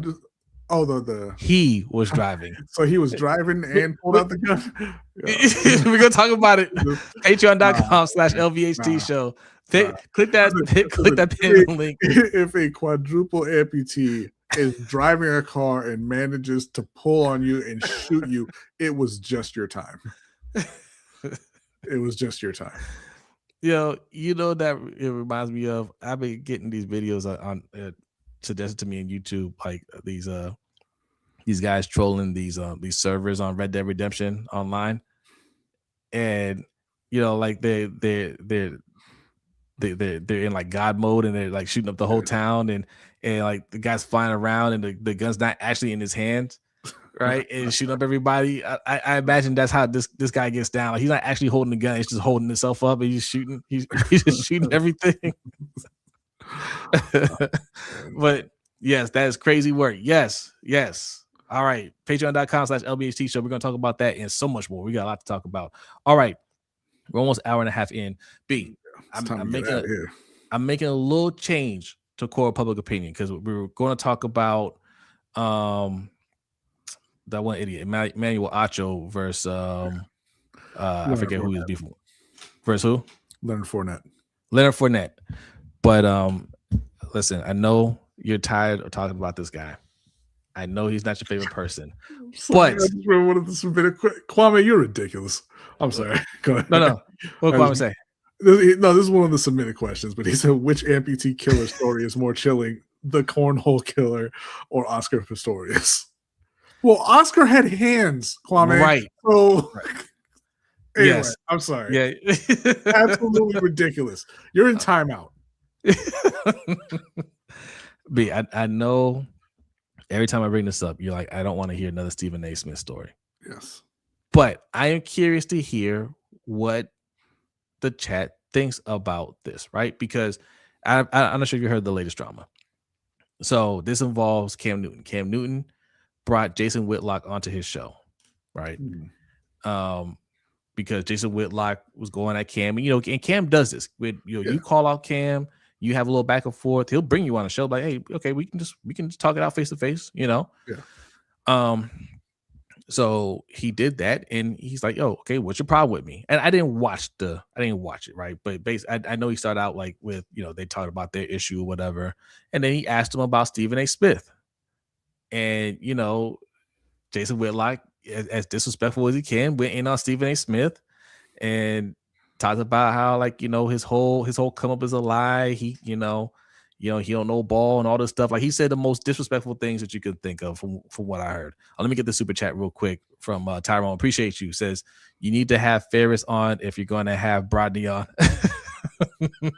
What? This is my show, Tyrone. But Ferris is welcome to come on anytime Ferris wants to come on. Absolutely. Not you though, Tyrone. So he went in on Stephen A. Smith, and look, you guys can fill in some of these blanks for me, because I didn't I absolutely hate Jason Whitlock, right? I'm with Stephen A. Smith on that, and I have no love for Stephen A. Smith either, right? But Jason Whitlock, I hate how people platform him. I don't like Cam Newton platformed him, but Cam Newton platforms a lot of people. Like, he that's just his personality. He'll talk to anybody. Yeah. So that's kind of like on par with what he does on his show. All right. Then Stephen A., he went on a whole tirade. All right. And I didn't clip any of it because the more he talks about Jason Whitlock, the more explicit it gets. Let me be clear. That is the only Stephen A. Smith content I like. As much as we hate Stephen A. Smith, and as bad as we talk about Stephen A. Smith, he's still not Jason Whitlock. Yeah. So he went on a whole rant, and you want to talk about Ether? That's a perfect thing to drop an Ether beat to, and his rant went longer than the Ether song. All right, he went in. I mean, he started a GoFundMe for, he said help support Fatlock, Jason Fatlock or something like that. He started walking around the studio. He says, "Yo, check out my studio. You can't afford this." Like, it was very disrespectful, right? But he meant he kind of hinted towards him being on Cam Newton's show and not really appreciating that, whatever. But the thing I want to get to, I'm gonna put this up, Adelia. I just screenshotted it. Is Ryan Clark, who I'm starting to dislike more and more every day. He tweeted about this and criticized Cam Newton. And he goes, if someone shows you love, has you on their show twice a week at least, you don't bring his own enemy on your show and allow your guests to talk, ish about the person. That's not G at all. Loyalty is at a minimum these days. Ryan Clark, I don't like, where do you get off, bro? like, where do you get off? They're not friends. Stephen A. and Cam Newton aren't friends. And in fact, I'm pretty sure Stephen A. had said some things about Cam Newton before he started coming on First Take. I do believe there's a little back and forth back in the day. There was back and forth with you and Cam Newton not that long ago, right? Like, so you can call Cam Newton out. You guys can go back and forth, and it's still cool, right? And Cam Newton even brought it up. He addressed that part, like, hey, why'd you have this guy that Stephen A. hates on your show? And he's just like, yo, first of all, I brought him on to address our beef, right? Yeah. And second of all, like, what's different between that and when Melo brought Stephen A. on his podcast to talk about LeBron James? Yeah. Right. You're doing shows. You're gonna bring people on who are relevant to whatever it is you're talking about. I did want to pause and say thank you to our newest patron, Muhammad. Thank you very much for signing up. Really appreciate that. Mom, thank you. If Hold on, let me you give look, this. Let me give this. Let me. Mom gets one of these real quick. Hold on.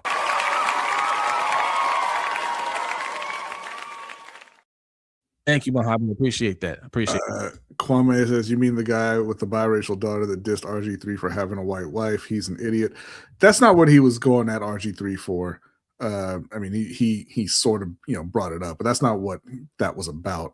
And he doesn't have a white wife. He called himself a Super Saiyan milkman. Completely different things, Kwame. Yeah. One of those things is perfectly fine, and the other one is very, very not. Okay? Very not fine. You cannot do one of those things. Yeah, Deanna's right. She's like, huh? They're not even friends. So what loyalty? Exactly. And listen, don't talk to me about Stephen A. show. That was Skip's show before, right? Like it's his show as long as people are watching and as long as they want to keep him there. And the second he doesn't have the audience that he has right now, he's out and that show will go on. It's not his show. And the sentiment that he puts on there, like he brings you on his show twice a week. You're implying that he put Cam Newton on. Right. Cam Newton has his own platform. Right. And I think at the moment it's bigger than Stephen A's platform on YouTube. He has over 1 million subscribers on one of his channels, on the Cam Newton channel. He's got another channel, Fourth and One, where I think that's where he had Jason Whitlock on. So like Cam Newton is very successful. Yeah. He doesn't need Stephen A. Same way Shannon Sharp went to him and hired Cam Newton to put him on the show. Like, it's the same thing with Shannon Sharp, right? Like, yes, Shannon Sharp got fired from ESPN, but Shannon Sharp didn't go anywhere. Like he's got Club Shay Shay and he's got Nightcap with Ocho Cinco. Both of them are 1 million+ subscribers. They don't need mainstream media. So this whole thing, like you're making it seem like Stephen A. Smith found him on the street and gave him this huge opportunity, and this is how you repay him. No, it's just a business transaction. They're not friends. He doesn't owe Stephen A. Smith anything. Yeah. And comment says Ryan Clark did the same thing to Antonio Brown. I don't remember that, but I would not doubt that for a second. He talked about how he went to he went to the coach and told him don't. Oh, right, yeah. And listen, man, whether you're friends or not, you don't ever get in somebody's way when it comes to their money. You don't ever get between them and their money. That has, like, okay, as a player, as a teammate, you say, hey man, this dude, like I don't want this dude on the team. He's toxic for the team. That's one thing. But when you say don't pay him, don't give him that money, listen, man, you better stay out. Stay out of that. Yeah, stay out of that. I don't respect that at all. Ryan Clark doing a lot of suspect things these days. I don't respect that tweet. I don't respect Farvian of him. Yeah. So after AB babysat his kids, I didn't know that part either. So yeah, are you friends or not? Like Ryan Clark in his mind is just he's keeping it real, but like you're not. You're the one not keeping it G. You know what I'm saying? Like that's not. Like this whole thing, like there's no reason for you to call out Cam Newton. Stephen A. didn't really call him out either from what I saw. He kind of mentioned it, kind of hinted that he didn't like that, but he didn't really go all out. Clearly, he had a problem with it because that's why Ryan Clark is saying it. I'm sure Stephen A. Smith went and cried to Cam Newton. Not Cam Newton, cried to Ryan Clark, and Ryan Clark's putting it out there because Stephen A. Smith is very selective of who he really wants to call out like that, right? And he's like, well, he still works here. I don't want to call him out to his face, and he gets in my face. So I'll just cry to you, and then you put it out there. But Ryan Clark, bro, that ain't got nothing to do with you. Ain't got these are grown ass men. It's comical that's even come to this. Like, why are you guys snipping at each other? You're in your 50s. You know what I'm saying? I mean, I'm gonna laugh at it for my entertainment, but the whole thing is childish. And I love Cam. I love Cam as a player. I really enjoy his podcast. I think he's really, really good at the media thing. Yeah. My man still looks like a cartoon villain with the hat and the mustache and everything. I'm like, how could you even argue with him and like be serious? Yeah. Like, how could you get upset at Cam Newton while you're looking at Cam Newton? He doesn't take it serious. He tells you all the time, it's all entertainment. Yeah. Having fun. And he's great at it. But I'm like, how could you sit across from Cam Newton and be angry? Him and Gilly the Kid went at each other for weeks. And I think Gilly the Kid went on his podcast too. I believe so. I think you saw that video where they met up and he was like, oh, hold on, we supposed to hate each other. Like, yeah. But when they started going at each other, he said it. This is all entertainment for me. I don't take none of this personal. This is all fun for me, right? So yeah, it's nothing for him to bring on Jason Whitlock, you know. Mm-hmm. And just because him and Stephen A got some real personal beef, that's got nothing to do with Cam Newton. And it damn sure ain't got nothing to do with Ron Clark. Right. So for Ron Clark to be like, oh, where's the loyalty, bro? You don't know Cam Newton like that. Right. You don't know him like that. And just because somebody that you guys work with has beef with somebody doesn't mean that's your beef. Right. You know what I'm saying? Like those are two separate things. If you have a problem with Jason Whitlock, which I completely understand, I think he's a terrible person. I wouldn't platform him. Then you don't have to bring him on your show. If Cam doesn't have a problem or as big of a problem, that's his prerogative. Just because he disrespected Stephen A and he allowed him to come on his show, that's not his show, right? Look, well then fire me. How about that? If it's that big of a problem, I won't come on to your show anymore, and I'll just focus on my show, which is very popular. And fuck it, I might bring him on every week. You know what I'm saying? Like don't tell me who could. That's his show. That's his show. You're gonna get mad about what he did on his show, and he didn't. It wasn't like he was sitting there laughing at what Jason Whitlock was saying and agreeing with them. He just let the man talk. So yeah, Ryan Clark, you're a clown.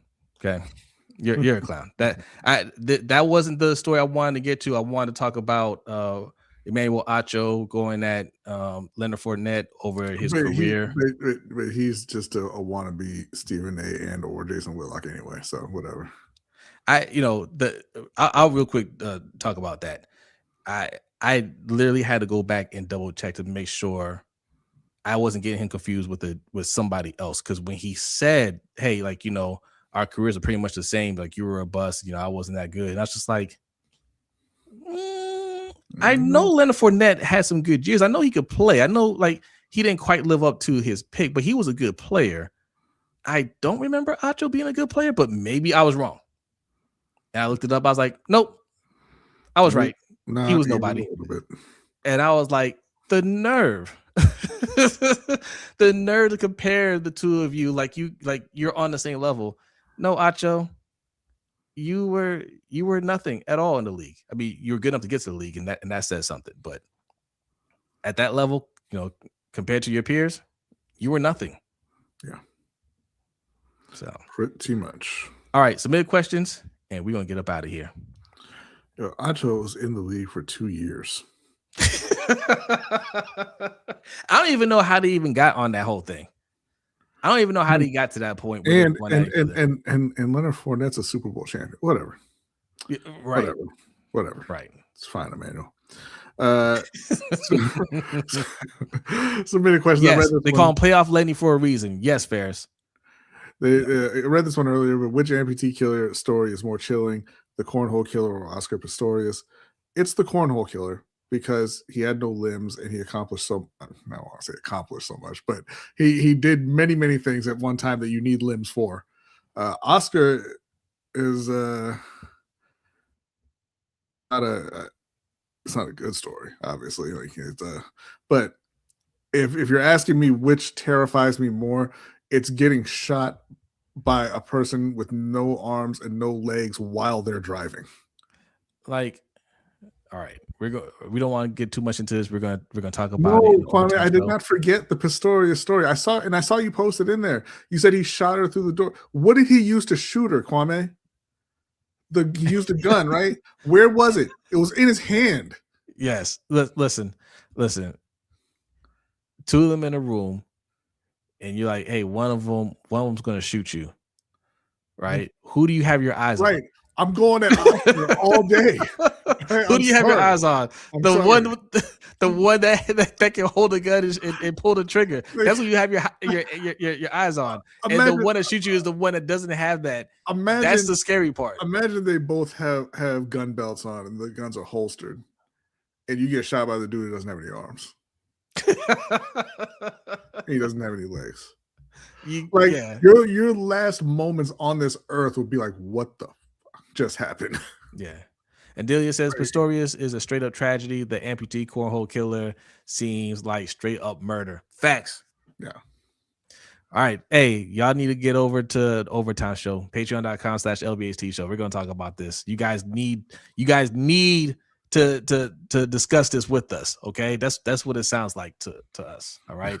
So sign up to be a channel member. That link is there too for channel members. So we'll discuss it. We're not talking about the disability. She was in the bathroom and he shot through the door. They were in the same bed. Yes, but we are talking about the disability. That's why you said which amputee killer story, Kwame. Yeah.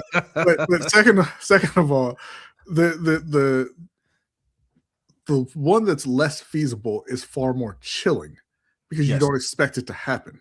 Yeah. Right. Like don't go too far into it. Yeah, if I ask you, hey, what would be more chilling to you? You got shot somewhere you were at the mall and you got shot, or you walk outside and you got struck by lightning. It's the lightning to me because what were the chances that happened? And two, there's nothing I could do about it. Yeah. Yeah. Okay. All right. We're going to talk about that on the Overtime Show. That's going to start in a few minutes. Is that the only question we have? No. Okay. Unfortunately. Kelvin says at pick 14. Now, unfortunately, always send your questions in. No, I'm sorry. It's unfortunate because Kwame has another one on here. I'm joking, Kwame. At pick 14, this is from Kelvin. At pick 14, if both Vega and Lemon are still on the board, who would you pick? Seeing a lot of discourse on Twitter, I'm not going to call it that, Kelvin, about who should be the pick between those two. For me, it's Vega. Yeah, it's Vega. I like Makai Lemon. I wouldn't be mad at that pick, but we have not done a good job constructing this O-line. I will be honest, right? Because I don't think there are going to be too many more moves made on the O-line. We might get a center later on in the draft, and then that's probably it. I don't know if he's going to get a guard. If he gets Vega there, we still have some concerns, but I'll feel a lot better about where our O-line is at if we add Vega to the team. Yeah. Next up from Game Too Easy. Oh, wait. Real quick, because Big Woke wants to know how you submit questions. So you can go over to our community tab and you can post a question there. We usually post it like Monday or so. We just say, hey, drop your question here. You don't have to wait for that. You can just drop a question in our community tab. You can hit us up on social media. On X, on TikTok, on Insta. You can email us at lbhtshow@gmail.com. If you're in the Discord, you can drop your questions in the Discord. Anywhere that you can reach us, you can submit a question. Just put in the subject, or just say, hey, this is for submitted questions. Boom. Right. And then we'll read your question. Okay. So from Game Too Easy, what's considered an elite defense? We can all agree it wasn't Zach's time yet, but indirectly he exposed the players in what we expect them to be. Too depending on being schemed. What's considered an elite? Hold on. Team got Trey. Just hoping we don't see Kyle spammed at the line of scrimmage now. Yeah. So what's considered an elite defense? A defense that stops the other team from scoring and takes the ball away from them. Yep. Yeah, but what B said, and make timely stops and timely turnovers. Like, okay, obviously we look at the Seahawks, what they did. What we saw in that Super Bowl was two elite defenses, right? I say the Patriots are elite defense. The Seahawks are elite defense. I would say the Texans were an elite defense because they could have easily been in the Super Bowl. I think Broncos too. But I would say like their performance against the Patriots stood out the most to me because of how bad CJ Stroud played, but they kept getting the ball back for him. Yeah, like you can't play as you can't play as bad as CJ Stroud played and still be in the game, right? Yes, you can. Josh Allen did that.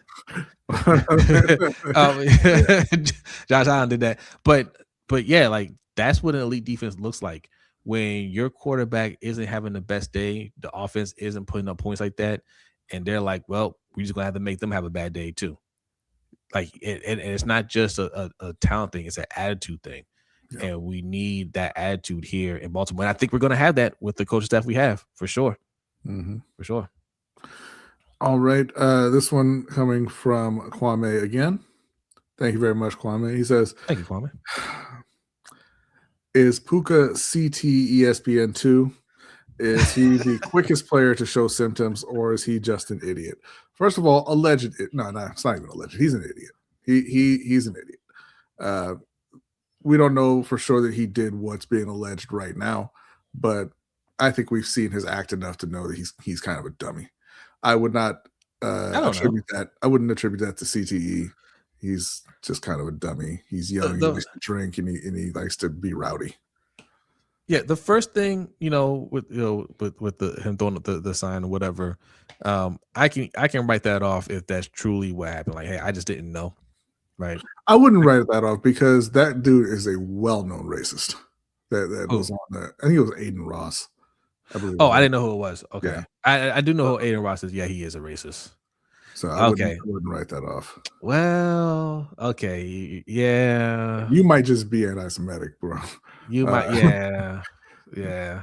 Okay. Even if you're gonna give him the benefit of the doubt on that, which okay, whatever. Like, if you want to give him the benefit of the doubt on that, like you've seen him just acting stupid, not anything illegal necessarily, but just acting dumb. It's like the same way that Cam Scadabo's an idiot.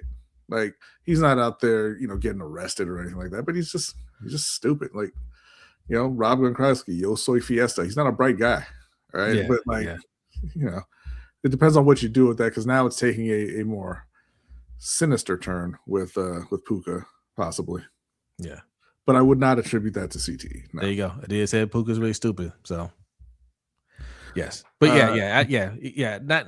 I mean, you can't write it off because he is a very physical wide receiver. Yeah. But this early on, I don't know. Yeah. Last question from AKA Young Wild. I know you both like Kenyon Sadiq, but does it cause any concern for you that he had a 10% drop rate last year and had less than 900 combined yards in his career? Gives me vibes of a later years Al Davis pick. No, I mean, I'm not worried about it. He was the starting tight end this year. He had 51 catches, 560 yards, 8 touchdowns, and just watching him play, like he is a playmaker. You know, drop rate doesn't really concern me. Like that every receiver, every pass catcher drops passes, all of them. You know, it's about whether or not you can make plays to offset that. Like Tedero McMillan dropped a lot of passes last year. Don't particularly care. He made more than enough plays to make up for it. And yeah, you want him to kind of work on it and limit those drops, especially in big situations. But, players are going to drop passes. It's about whether or not they can make plays to offset that. Yep. I everything to be said. I'm not worried about that. Do I want the Ravens to draft him there if he's still at 14? No. But it's not the end of the world if they draft him either. I think he is a playmaker. Yeah. So, all right. And they spread the ball around a good bit at Oregon. Their leading receiver had 719 yards this year. They had 3 other guys over 500 yards. Like they don't really focus in on one particular guy. So not real concerned about that. All right. That's the last one? That is it. All right. That is it. That is the show. All right, the overtime show. We gave you a little teaser of what we're going to discuss, and we got some more things to discuss as well. The NBA. I just saw another thing. Some news drop about the NBA. We're gonna have to discuss that as well. Lots of stories to discuss, but yes, this amputee one. That's gonna be interesting. So make sure y'all check it out. 2 ways you can join us: patreon.com/LBHTShow. We have a few tiers. The $5 tier gets you access to our overtime show and our Discord channel. And once you're in the Discord, you don't have to keep, if you decide to drop off later on, not be a member, you're still in the Discord. We don't kick anybody out. All right. And also the channel membership, you can sign up for channel membership there, $5. If you want a coin, patreon.com/LBHTShow, that's a $10 tier. You can get one of these coins along with the overtime show. All right. So those are ways that you can come and support us and get some more content. All right. Pin link in the chat box will take you there. Also, the other thing about Kansas City, real quick, last year they had Terrence Ferguson there. Oh, not last year, but the year before. They had Terrence Ferguson as the starting tight end, who was then drafted in the second round by the Rams, which is why he didn't have a ton of production that year. Okay. All right. Cool. Also, LBHTshow.com. I know I haven't put out a newsletter in a while. Kind of rethinking some things, how I want to put that out there. But I'm going to ramp that up pretty soon. If you signed up, just keep waiting. Okay, it's free. All right, you don't need any refunds. All right, it's coming out. Just be patient. But go over there, sign up, buy some merch. If you like what we have here, go check it out. All right. That is it. B, are you ready? I am ready. Adelia, are you ready? Adelia giving me the thumbs up. Thank you, everyone. Patreon members, get ready. The overtime show is starting right now. Everybody else, have a great night, and we will see you next time. Peace.